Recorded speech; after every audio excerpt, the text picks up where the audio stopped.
আসসালামু আলাইকুম। মাত্র একটি ডিম দিয়ে তৈরি করে দেখাবো মোগলাই পরোটা। খেতে হবে অনেক বেশি মজার, আর কেউ খেলে বুঝতেই পারবে না যে এটা আপনি ঘরে তৈরি করেছেন।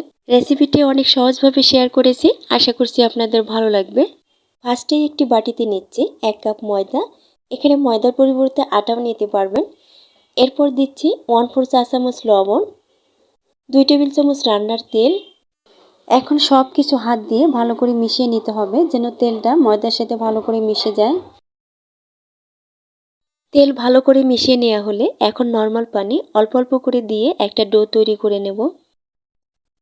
আর পানিটাকে একবারে বেশি করে দেওয়া যাবে না, এতে করে ডো নরম হতে পারে। তাই এভাবে অল্প অল্প করে পানি দিয়ে ডোটাকে ভালো করে মেখে নিতে হবে। ডোটাকে ভালো করে মেখে নিয়েছি, আর দেখতে পাচ্ছেন ডোটা কিন্তু খুব বেশি শক্ত কিংবা নরম হয়নি, মোটামুটি সফট একটা ডো তৈরি করেছি। এখন এটাকে ঢেকে রেখে দিচ্ছি কিছুক্ষণের জন্য। এদিকে একটি বাটিতে নিচ্ছি 1/2 কাপ পেঁয়াজ কুচি। এরপর দিচ্ছি 1 টেবিল চামচ কাঁচামরিচ কুচি, আর ঝালটা আপনাদের পছন্দ মতো কম বেশি করে অ্যাড করে নেবেন। দিচ্ছি 2 টেবিল চামচ ধনিয়া পাতা কুচি, 1/2 চা চামচ লবণ এবং 1/4 চা চামচ ভাজা জিরার গুঁড়া। এখন সব কিছু ভালো করে মেখে নেব, এতে করে পেঁয়াজ, মরিচ, ধনিয়া পাতা নরম হয়ে আসবে। এগুলোকে মিশিয়ে নেওয়া হলে এর মধ্যে একটি ডিম ভেঙে দিচ্ছি। এখন একটি চামচের সাহায্যে ডিমটাকে পেঁয়াজ মরিচের সাথে ভালো করে মিশিয়ে নেব। ডিমটাকে ভালো করে মিশিয়ে নেওয়া হলে বাটিটাকে সাইডে রেখে দিচ্ছি। এদিকে কিছুক্ষণ পর ডোটা আগের তুলনায় কিছুটা নরম হয়েছে। এখন ডোটাকে আরও কিছুটা মথে নিচ্ছি। এরপর সম্পূর্ণ ডোটাকে দুটি ভাগ করে নেব। আর আমি যে পরিমাণে ময়দার ডো এবং ডিমের মিশ্রণ রেডি করেছি, এতে করে দুটি মোগলাই পরোটা সুন্দরভাবে তৈরি করা যাবে। এখন সামান্য ময়দা ছিটিয়ে একটা বড় করে রুটি বেলে নেব। আর রুটিটাকে মোটা করা যাবে না, কিছুটা পাতলা করে বেলে নিতে হবে। দেখতেই পাচ্ছেন রুটিটাকে আমি পাতলা করে অনেকটা বড় করে বেলে নিয়েছি। এখন আগে থেকে তৈরি করে রাখা ডিমের মিশ্রণ থেকে অর্ধেকটা মিশ্রণ রুটির মাঝখানে দিয়ে একটু ছড়িয়ে দিচ্ছি।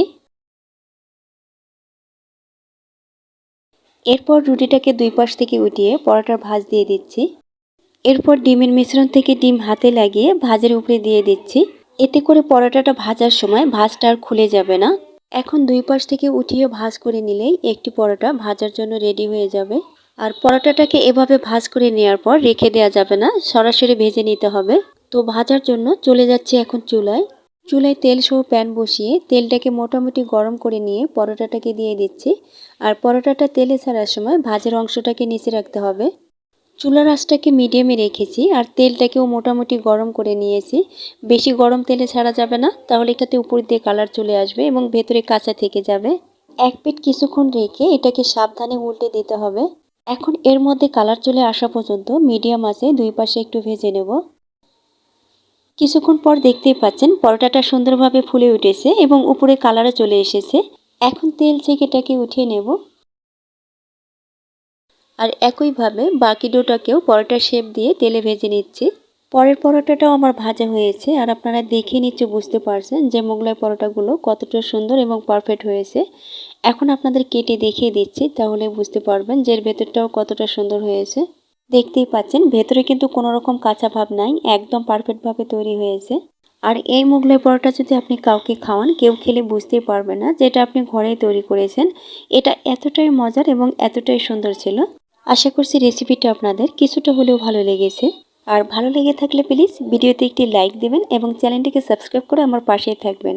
সবাই অনেক বেশি ভালো থাকবেন। আল্লাহ হাফেজ।